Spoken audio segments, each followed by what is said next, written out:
And it's live. It's The View from the Ninian live on a Thursday night, which is not a usual night, but we've got a game coming up on Saturday. We haven't been live for a little while. There's been an international break, but we're back, ready for Northampton, ready for the Cobblers. The old Soccer AM joke on our title. Ben Price, Tom Phillips joining me as always. Ben Price, what's the haps? Not much, mate. Not much. It's cold, isn't it? It's bloody cold. Tom, is it cold where you are? Yeah, actually. Oh. It should be getting warmer, but it's a bit grim. It's good that we've started a live chat with weather. It's like we've already run out of small talk, which is really, really promising, I think. Well, encouraging, isn't it? It's encouraging for a good show. But like, there has, it's been the international break. There's not been that much Cardiff City stuff going on. Connor Ashley has joined. He says, hello, lads. Hello, Connor. Welcome to the live stream. We'll let the people trickle in as they come in. Looking ahead to Saturday, we'll talk about the Arsenal game. We'll talk about the international break. Ben, do you want to regale people with the tale of how a split-second decision took you to the CCS on Tuesday night? Yeah, so obviously the Liechtenstein game was far from exciting and enthralling and sort of got me up for it. I was a bit flat, to be honest. It's the first time for a while I've gone to a Wales game and like, I can't be arsed. I had a long day in work, was leaving the car park. It was left to go home or turn right to go to the stadium. And it was 50-50, but thankfully I turned right. And yeah, I don't think I've seen a competitive 7-1 before. I do think it's the highest scoring game I've seen. Yeah. Tom, have you seen a competitive 7-1 before? I'm trying to think of a Cardiff game. I've seen a 6.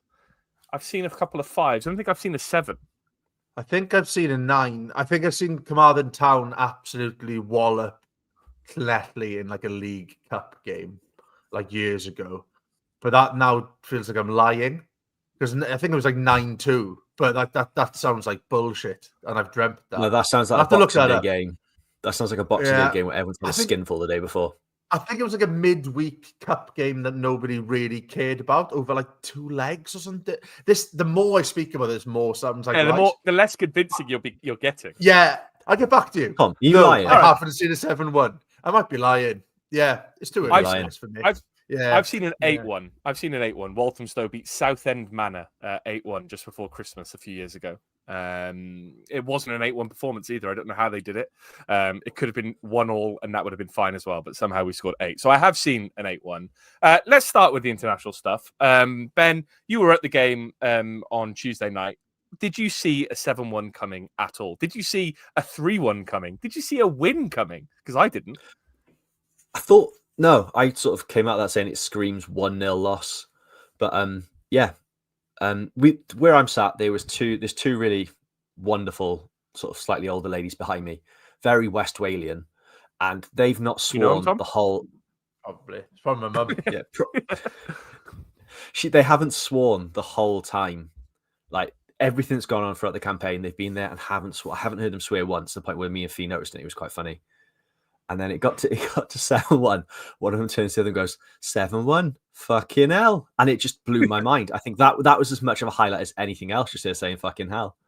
But no, I did not see that sort of going on. It's those moments where you're in football, like a football game, you just sort of hands on head, just going, what is going on here?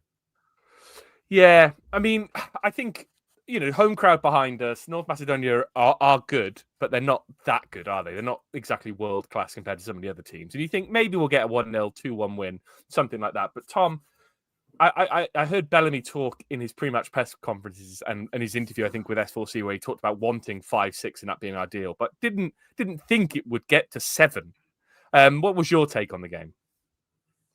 Yeah, we just dominated from start to finish. And like to kind of bring it back to like a Cardiff lens, it just makes me absolutely gutted we didn't see more of Harry Wilson in the Cardiff shirt. And it was that COVID year.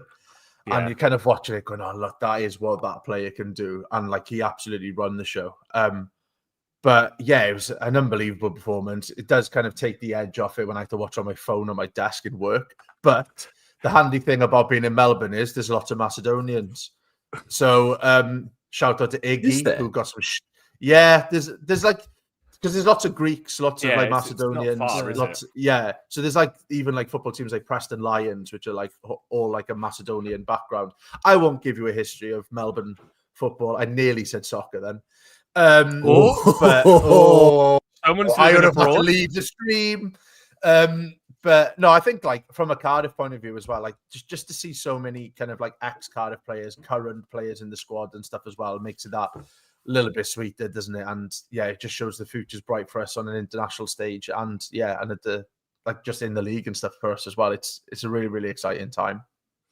I said something Gareth controversial in the pub, and it was that, and it's giving Cullen praise. I was saying, if it's not Cullen and Sheehan in that midfield, we don't win that 7-1. And some people looked at me as if I was a bit odd, but I stand by that. I don't think that midfield go. I'm very odd. That's not the weirdest thing about me, but I still think without that midfield, the way they played, it's it doesn't happen if it's Ampadu and Jordan James. Still win. Gareth Dunning says, evening, gents. Not done the live stream before, always on the pod. Welcome to the live stream. Got one of your other tweets to go through shortly. Can't read his name. Isaac Davis for the Ballon d'Or. He also says, it's cold. And Connor Ashley says, at the stadium Tuesday, I thought Davis had scored, realised it was Broadhead and stopped celebrating. Tom, you're nodding there. Did you stop celebrating when you realised it was Broadhead? No, I just thought it was Isaac Davis. I'm not quite that petty, but fair play. That's a commitment. But I thought he'd scored and I was watching on TV. So I can imagine in the ground it looked confusing, but yeah, I was convinced it was an Isaac Davis goal. But what again? It was 100% going in. Yeah, but you've got to put it like if you're Broadhead, you've got to put something on in case there's a defender there, right? But yeah, like again, just seeing Isaac Davis coming on as well, and like how happy Bellamy was to bring him on as well. You can clearly see there's a bond there from the Cardiff days because obviously he tried to sign him, didn't he, at Burnley and stuff. He thinks really highly of him. But yeah, just another positive for Cardiff, getting him on the pitch, and hopefully we see him have a run of games now, and with the fixtures coming thick and fast. Yeah, Ben, I mean, talking about Isaac Davis, he got a late call up to the squad, but it's clear that Bellamy likes him, as Tom points out there. It's just nice for him, isn't it? In terms of Isaac Davis, he's had a rough couple of years. It's nice for him to reach that point where he's making his debut, and we'll give it to him. He got on the score sheet, didn't he? Technically, I mean, if the stadium announcer says it, then I guess exactly. It does sort of count in a way. But yeah, he's really worked hard for this. It's a career that should have had more caps. He should have had more caps than he's got by now. It shouldn't have been his first the other night. But I'm really glad he's finally made it because he's such a talented player. He's got pace. He knows how to score. It's just been horrific luck through injuries that he's not made his debut before. And I think you look at that squad, there's no reason why in the next year or two he can't cement a place because he's still really young. You forget about that with him. He's very, very young, but he's very, very quick. And I think, you look at his record compared to someone like Mark Harris's, hopefully, if he could be Bellamy's favourite word, consistent, he'll be in the squad every time now. Ben, you've mentioned Mark Harris there. Obviously, as president, life president, founder, CEO, treasurer, committee lead, secretary, company secretary, financier, basically everything at the Mark Harris fan club, because you are the Mark Harris fan club. What's your take on Mark Harris playing every game? Obviously, former Cardiff player. There's clearly an industrious, hard-working footballer in there, but is he an international striker? Sorry, is he a striker? No. I think it's time I think the fan club's about to fold because he was all right. Not had many applications, have you? No, it's been quiet. That inbox is empty. You can't even get spam emails in there. That's a shame. But yeah, it's just he's shit, isn't he? I really want to give him praise. And he did a job against Belgium for a little bit, but yeah, that record since that goal spell last year in August, he's done bugger all since. How he's still in the squad, I don't get it, but he's there. I think clearly Bellamy likes him for some reason, but I don't get it. I tried to have a laugh with it, tried to big him up, but even I accept game over here. Game over indeed. Connor Ashley says, still angry at Broadhead. Had a bet on the Wrexham game for him to have a shot on target. I wasn't angry at that. It was a terrible shot. Tom, we've already talked about Isaac Davis impressing. Talk about another player who impressed. Dylan Lawler, obviously played in both games during the break, during the international break. I had people messaging me saying that we're going to struggle to hold on to him in January. It feels like his star is rising quicker than any player we've had in recent years. How impressed were you with him in these last couple of games? Yeah, ridiculously so. I think he's coming across like a 50 cap international defender already, and he's won 19. And the problem is when you do it on an international level, you do get people taking notice. It's good for the club in terms of finances because it might drive his price up, but we're not going to keep hold of him. We can't because he's just so assured on the ball. He's ideal for like Bellamy's type of football as well. He's so calm. He's not scared to do it. Not even a slightly risky pass, but like he puts it in areas that other centre backs, someone like Cabango, for example, is probably not going to be comfortable kind of like getting involved in. But he's just so good. He belts out the anthem as well, which is always good to see. He knows the words as well. As watching his lips, is like, is he doing the right bit? Is he doing the old brother? Yes, he is. Well done. Yeah. He's not doing the Joe Roden move the lips. Does it look slightly like a song? Possibly. But no, he's just so good, man. Like, and you're going to have people keeping an eye on him towards the end of the season. Like, if we're in the mix at the top of the league, then we're going to be on TV more. We're going to have more people watching him, and we're going to be struggling to keep hold of him next summer. And to be honest with you, I wouldn't be surprised if someone puts in a cheeky bid come January, to be honest, just to test our mettle on it, because that boy's already ready to stand up, like to step up to like championship level. There's no doubt about it. Well, when you think back to the summer window, Ben, there were lots of clubs being linked with him at that time, wasn't there? There was European clubs, there were clubs in the Premier League, there were clubs in, I think, even in Scotland who were looking at him. If you're, I don't know, a club in Europe and you need a defender in January, you might try it with a cheeky bid, right? Because he's probably going to be cheaper than the other options, in theory. I've never seen a Welshman look like they suit Syria more than Dylan Lawler. He's just got everything you need to be that kind of centre-back, good in the air and just really good on the ball. I think, he's made for the top leagues and he's going to go far. And I don't see him being in next season. If all goes well, he stays free of injuries. I think any top club's going to look at him as a real strong prospect to bring through and not stupidly expensive. He's a very, very good option there. So hopefully we go up this year and get the most out of him now because, there's like people are confusing him for Ben Davis at the Wales game, and that you can't pay him a better compliment than that, can you? No. Someone for being so consistent. He's just outstanding for his age. It's ridiculous. Like, didn't look flustered at all because that is the biggest game he's played in and stepped up massively. Graham says Wales score 7 without a striker, which, when you put it like that, is very impressive. It's very impressive. What wasn't impressive was the Colwell brothers showing during this international break, Ben. Obviously, Ruben got in against Liechtenstein, didn't really do much, but neither of them really got on for the North Macedonia game. Not necessarily a bad thing, is it, Ben? Because they're going to come back relatively rested, but still match fit, still having training, still played with some big players. But it just doesn't seem to work on the international stage, does it, currently, for in particular, Ruben? I think it was a difficult game to come onto for Liechtenstein. It was 100%. A really, really drab affair. And like all the other players on the pitch just didn't get going. We got the win and that was it. But yeah, I was surprised to see he didn't get any minutes against North Macedonia. But realistically, he's coming off Harry Wilson and the form he was in. You're not taking him off you. But it's just one of those. At least he's getting on the pitch now. He's got a couple of minutes. I think for Joel, his time will come. I think over time, he's he will sort of fill that void that sort of Sheehan's in now. I think he's made for that role long term.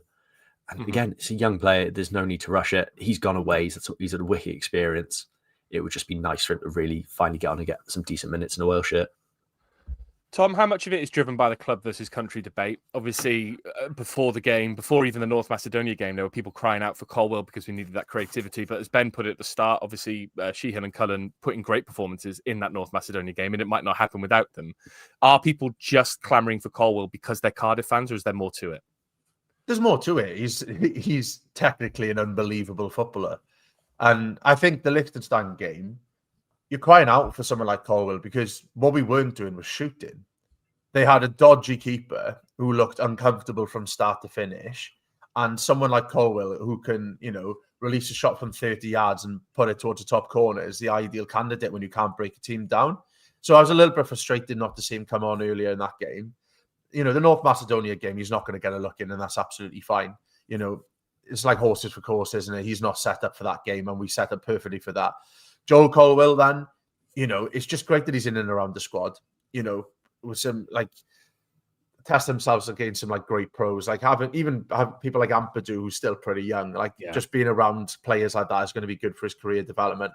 Being under Bellamy as well, seeing a different type of coaching. Him and BBM are very, very similar, I think, in kind of temperament and how they go, how they look at football. But again, like even a slight tweak in kind of philosophy is good for him to kind of expand his game. So, it's just nice to see all of these Cardiff players in and around the squad. Capaccio getting on is a massive plus as well, because every time I see him, he's looking more and more assured. So it's nice now kind of not forcing a narrative on a Cardiff City podcast after an international break. We've actually got players involved. We're not here just to celebrate Leandro Bacuna qualifying for a World Cup, which I thought we were here for. I personally, the fact that hasn't been mentioned is a joke because he's a club legend. We know this.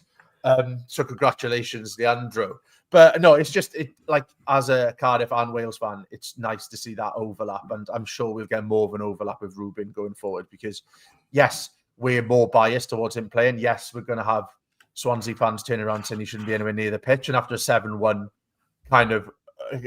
win, they're kind of justified in that. But there's no doubt that boy's got class, and we're going to see more and more game time for him in the red of Wales as well as the blue of Cardiff.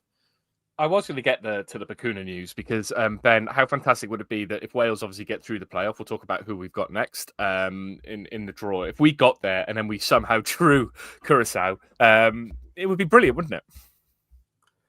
Yeah.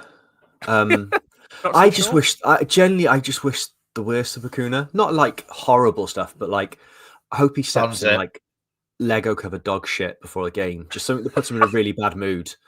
Like I don't wish like personal, like horrible things, just really uncomfortable things, because that's how I felt every time I watched him play football in Cardiff.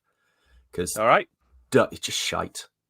That's fair enough. Graham MBE says thoughts on possible final versus Italy. Tom, quite a favourable draw in the sense that it's at home, but obviously if we get past Bosnia in the semi-final, we will probably face Italy in the final. Do we need Bellamy and Simon Davis to come back and start that game up front for us? Oh, yeah, no doubt. Gabardon at the back as well, incisive passing. Hartson stretching his Kappa shirt over his knees just to make it not tight on his stomach. I think like on that draw, the most important thing was to get a home final. It didn't really matter who you were playing against because you're going to play someone tough either way, aren't you? Yeah, like Turkey away, Ukraine away, albeit in Poland, Denmark away, or Italy away. I don't fancy us in any of those games really. So I think on our day, we can beat anyone at home. And like looking back at 2002 is a prime example, right? You don't get many Italy teams better than that one. And in front of a home crowd, we did them. So, and after a 7-1 drubbing, confidence is going to be high. So Bosnia is going to be a tough test as well. I think even looking at that pot, I don't know, all of them were quite dangerous teams. I bet you every Wales fan's the same. So we're just glad we avoided Ireland. Naturally, being in Australia, nearly all my mates are Irish, and I'd quite like to keep hold of some friends because if we played them in a playoff, I don't trust myself not to say something horrendous. But I think like the first time in my a pub life in Melbourne, bringing up the famine, just going, it should have been more. Yeah, just like really, really dodgy slurs about like potatoes and stuff. But like, we are live on YouTube. Sorry. I think like it'd be the first time in my life I want Northern Ireland to win a game because I do fancy us to like beat them over Italy, but Italy are poor at the moment for their standards, and they are. I was going to say it's not a great Italy side, is it? By comparison, no, and they love bottling a World Cup qualification as well, so the pressure will really, really be on them. So hopefully we get the job done against Bosnia, and I don't know. There's something quite nice about playing Italy under the lights in Cardiff. There's a magic to it, right? As much as I'd like to avoid them, I'll be well up for it if the time comes. Ben, are you optimistic? I'm not afraid. Oh no, massively. I think you look at that Italy team; they are pure bottle jobs. Like they are primed to just crumble. The way they've gone the last few years, and sort of the pressure's on them massively if they make it to the final, and then to be at packed CCS with the atmosphere going, I think it's made for a special night. I think we're due one. And yeah, I'd fancy us. Like I wasn't heartbroken seeing that. It's tough.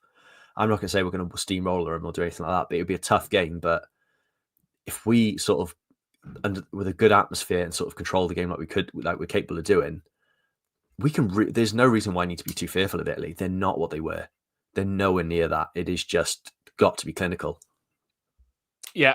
Well, we can park that until March. International football's done for the next few months, and we're back to domestic football on Saturday. Ben, we haven't talked about it, but obviously prior to the international break, during the international break, we played the Virtue Trophy game against Arsenal. BBM stuck with the youth, with some players that I think even the most hardened youth fan of Cardiff City, the one who, people who are really into the under-21s and watching all the development teams, they wouldn't have even been sure of who some of those players were. But they came away with a really impressive win against Arsenal. Through to the next round, Ben. We talk about football fixtures piling up, but it was nice, wasn't it, to get that win and get through to the next round? Undeservedly so as well. Really played them off the pitch. I thought, I thought the whole, and it was basically an under-21s fixture, given the senior team like a chance to rest, and they were brilliant. Really, really good. And again, it just makes you that it's another thing to be excited about, isn't it? Like on the pitch at the moment, the club's going really well. There's still always going to be issues off it, but on the pitch right now, there's a lot to really enjoy. And I was not because Arsenal went one up. Did Arsenal go one up? It's been a while. I can't remember. I think Arsenal took the lead, didn't they? Yeah, and then we scored we scored quite quickly afterwards. We scored like straight away. Yeah. Yeah. So it's like you sort of seeing that, you can think it's fit. You'd understand kids' heads dropping, but to go straight away and score pretty much straight from kickoff is really impressive. Again, just there's some good stuff there. It's really exciting, and hopefully it's a favourable draw in the next round as well. Hopefully they sort of stick with giving the kids a run, and who knows, another Wembley trip on the cards. Yeah, BBM said that, didn't he, Tom? That he thinks the kids proved themselves in that game. They've got a chance probably against AFC Wimbledon in a few weeks' time to show themselves again. It just shows, doesn't it? We've talked about the youth, we've talked about the development of the youth team. It just shows for the first time we really have depth through the ages, don't we? Because we're talking even about people like Tanky, who's 16, 17. From 20 down to sort of 15, 16, we have a succession plan, don't we, for that first team? Yeah, it's mad, really, because it's like that's almost like a kids' B team. Because with having that international quirk, right, where we lose players like every international window right down, like we said before, to the under-12s, every international break, like we're then up against like a Premier League academy. We shouldn't be winning that game, because it is just an under-21s fixture for us, and we were comfortable, like Ben said, we were playing good football, and it just shows we've got that DNA now right through the club, playing a certain brand. People know what they're doing, meaning that you come up to the first team, you slot in, and you play the same football as you play in the week before for the under-18s.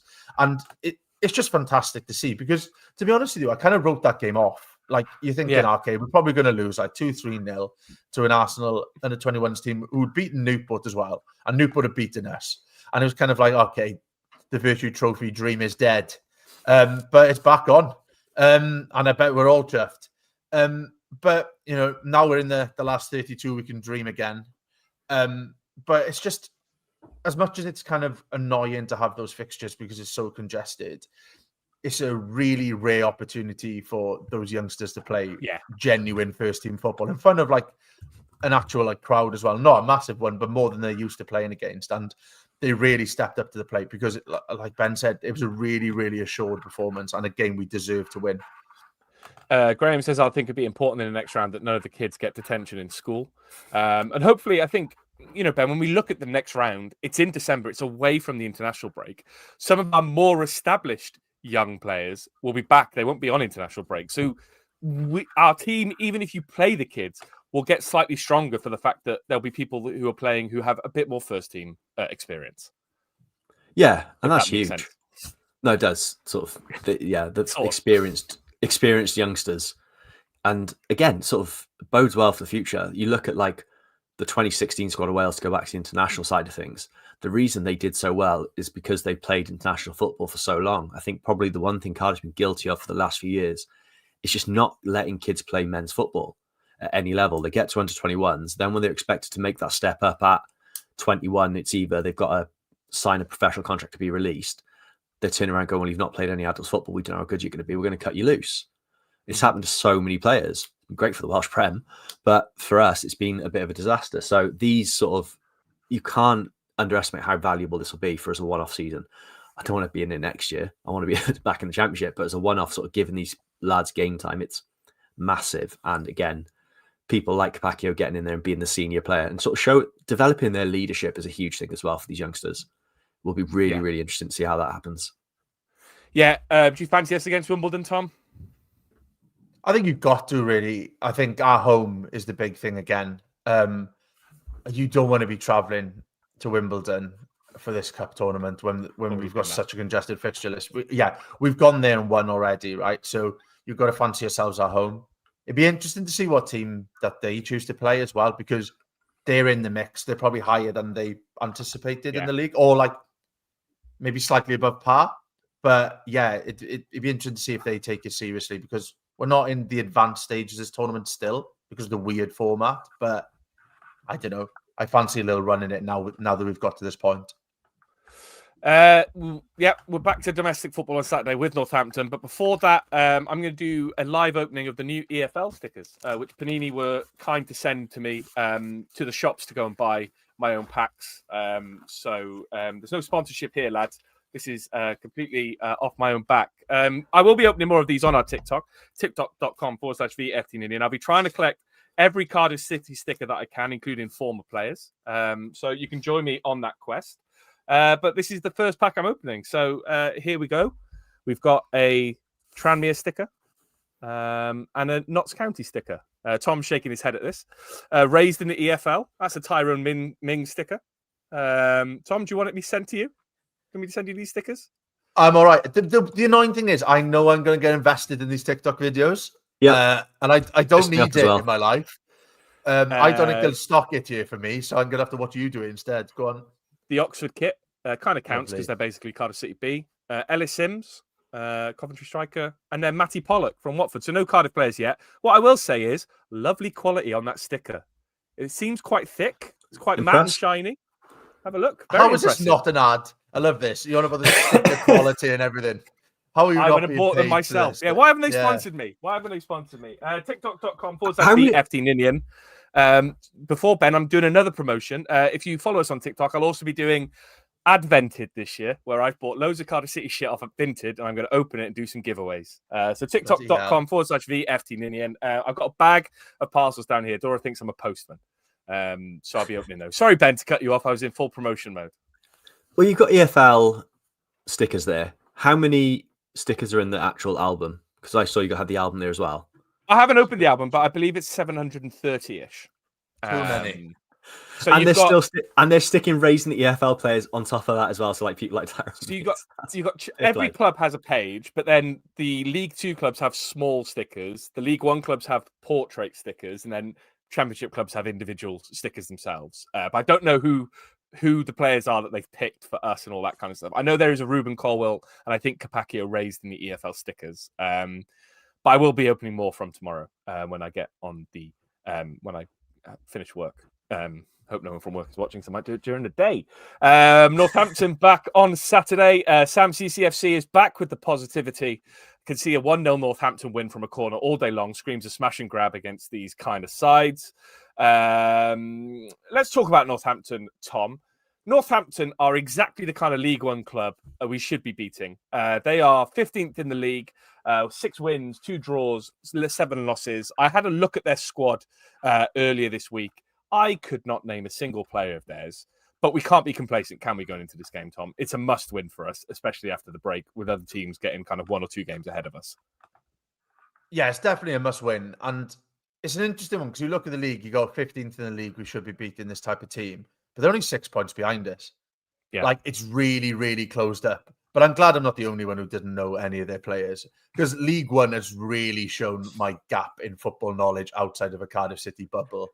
I really need to pull my finger out. But yeah, I think it's important for us to come off the back of this international break straight back into winning games again, because, you know, our last 5-6 games have been a little bit up and down. We've lost 3 games, I think, is it? So yeah, it's really important we get a result in this one and kind of hit the ground running, because we've got a busy fixture list up until the new year and some big fixtures. And this is arguably one of our more winnable games out of them.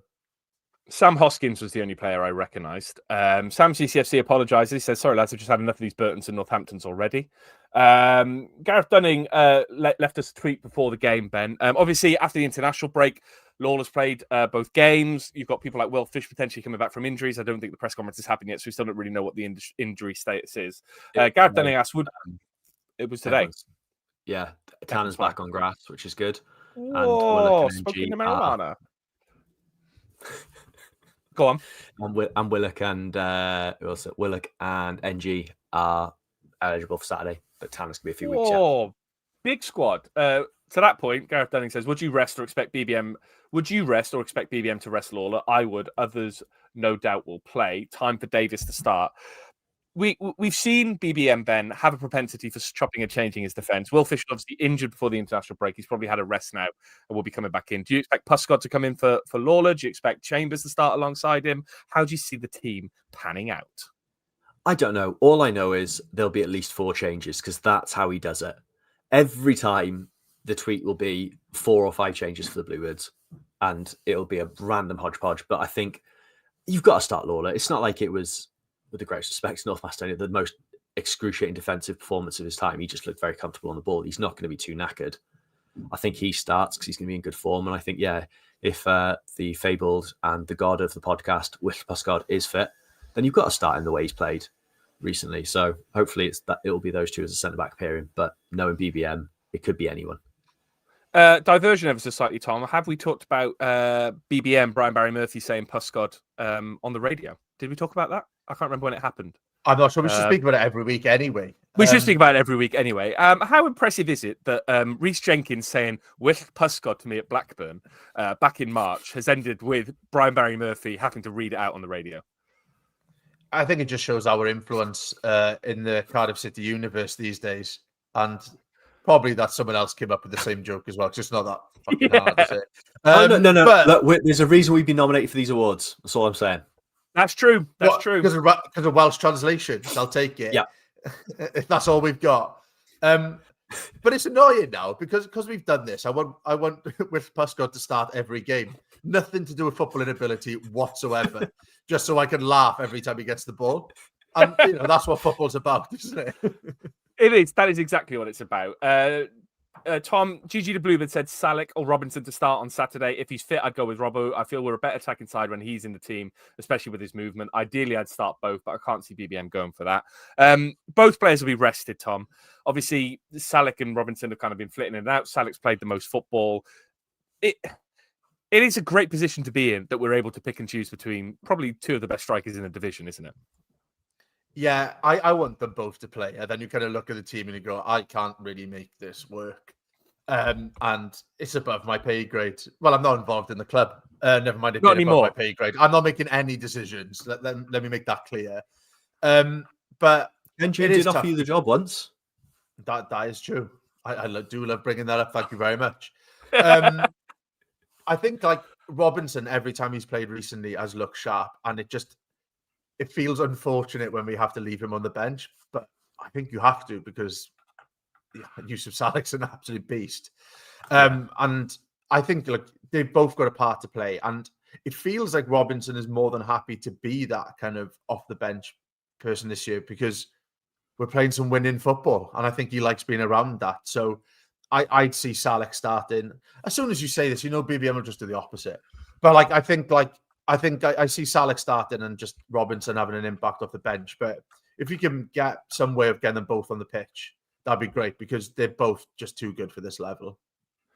Graham has, Sam CCFC, sorry, to come back with the positivity. Let me see if it's going to show. It's not showing for some reason. I'm pressing it. There it is. Haven't beaten Northampton the last 2 times we've played them. Time to turn that around. Positivity is back.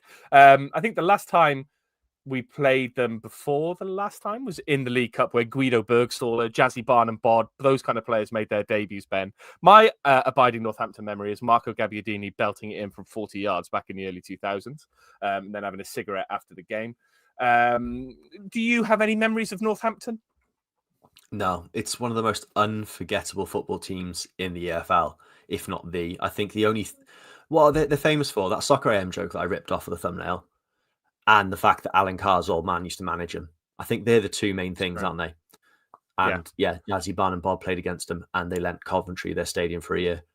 But other than that, I know nothing about them. I couldn't tell you what their team is, how they play.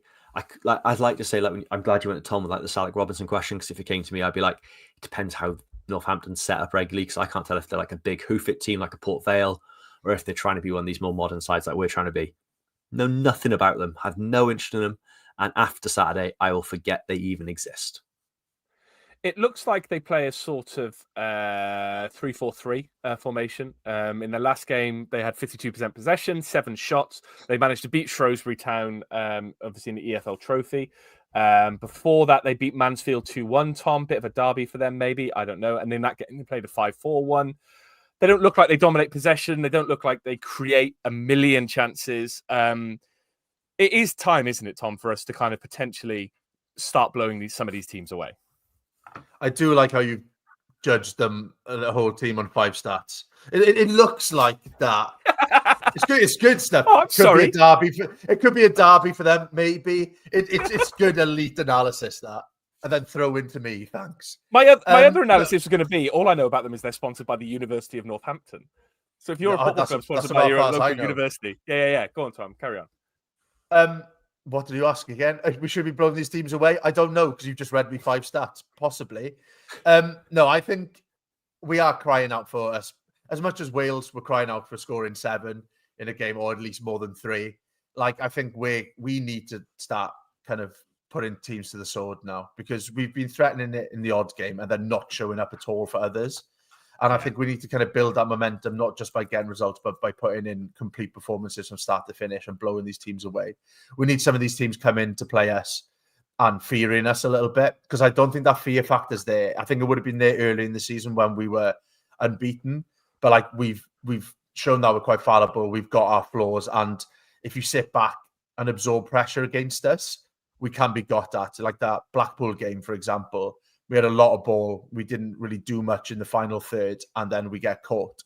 So I think we need to start kind of moving away from that, kind of build our reputation a little bit in this league, and become, a team that people don't want to play, because I don't think we're quite at that stage at the moment. Looking at their record, though, I think we've really got to be clinical on Saturday, because they've only conceded they've conceded the same amount of goals as us, and I know they're in 15th, but it's not going to be an easy game, this, but just look at these stats now. They look very, very solid. So it isn't going to be a case of like we've done the last few before the last 2 games, the games before that, where we won, but we spared a lot of chances. We need to really a lot of what, Ben? Take chances. Chances. It's been a long week, all right. But yeah, I think it's got to be clinical. That's the huge thing with this, because we can't afford not to, because they look tough. I don't think they score many. They've only scored 12 goals all season. I think that is the league's lowest. Oh no, only Port Vale has scored fewer, but they've conceded 14. So it's shaping up to be an exciting one, isn't it? It is a sold out away end. 3 points to whoever can guess who their manager is. Ben, you've probably seen it now. Who's their manager? He's quite famous. He's had a pretty good Premier League career. I've just seen. I don't actually know who it is, but I looked on the BBC. I was like, Veron's been named the head coach of Northampton. So it was Vernon named head coach of Northampton Women. I thought it was Juan Sebastian Veron for a second. Their manager is Kevin Nolan. That dickhead. Tom, sold out away end. About 1,300 Bluebirds travelling over to Northampton on Saturday after an international break. Our fans are pretty nuts, aren't they? Yeah, it's going to be a feral away end, I reckon. Because, when we're denied football for a couple of weeks, people get all excited. I'm quite excited, and I'm nowhere near it. So I am very jealous. But yeah, I think, I don't know, these are the trips. When you drop down to League One, these are the types of teams where you're going, I haven't been there for a while. Oh, I haven't been there for a while. And this kind of this is one of those clubs that kind of stood out. Like you said, don't know much about them. And that makes it more exciting.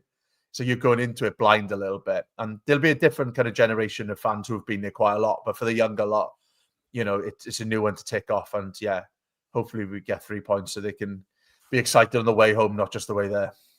Yeah, Ben, it's a real run of League One away games coming up. Obviously, after Northampton, we're home for a couple of games, but then it's Stevenage away.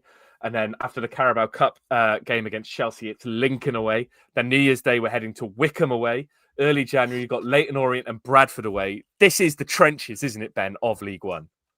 Proper, now we are there. It is hit home that we are in this division properly, really in the grind of it, and no sort of, at least we played them in the Championship sort of stuff. These are, these are sides that have sort of been in the lower leagues for a while and up against them.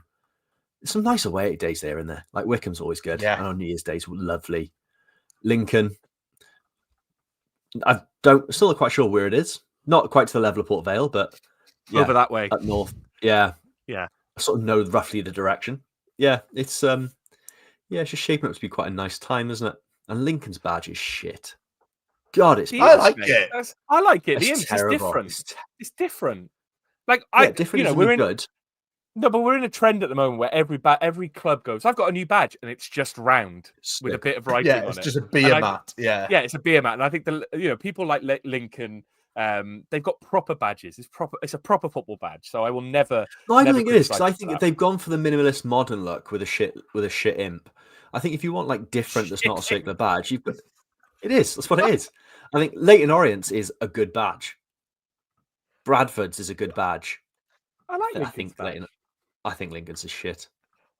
All right. Well, we're not here to judge on badges. We're here to judge on results. Ben, are we going to beat Northampton on Saturday? Almost said Lincoln. Yeah, looking at the stats, I think everything shapes up for a 7-1 Cardiff win.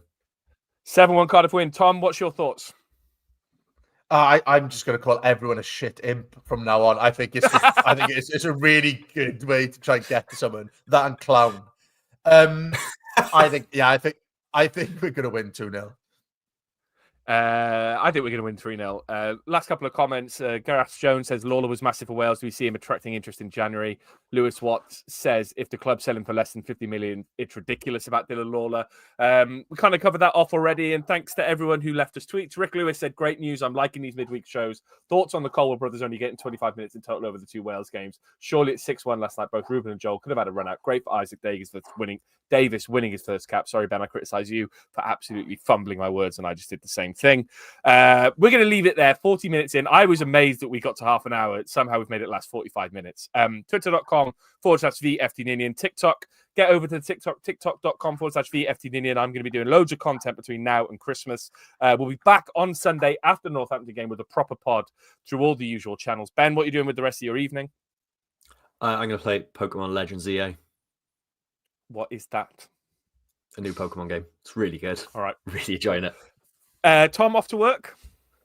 Yeah, after work, I'm going to see if I can buy EFL stickers in Melbourne, which could take a few hours at least, I think. Well, it's quite hard to buy them in the UK today. I went to WH. Oh, Didn't have them. Amazon couldn't get them on there. They were sold out on the Panini website. I just stumbled upon them in Asda. Tom, before you go, give us a review of the new Wales shirt. Those sleeve lines are massive. They're too big, but it's a lovely shirt. I was surprised I managed to get it in Australia as quick as I did. I think I got it cheaper than the UK as well. But my friend, Adi Dassler, so actually, I don't want to say he's my friend, though I think he did some questionable things in the 40s. Yeah. It's a nice shirt. Yeah, sorry. Yeah, it's a nice shirt. It is a lovely shirt. More shirt reviews on Sunday. We'll be back then. Thanks to everyone who joined. Thanks to everyone who got involved in the comments. We'll be back on Sunday after Northampton game. See you then.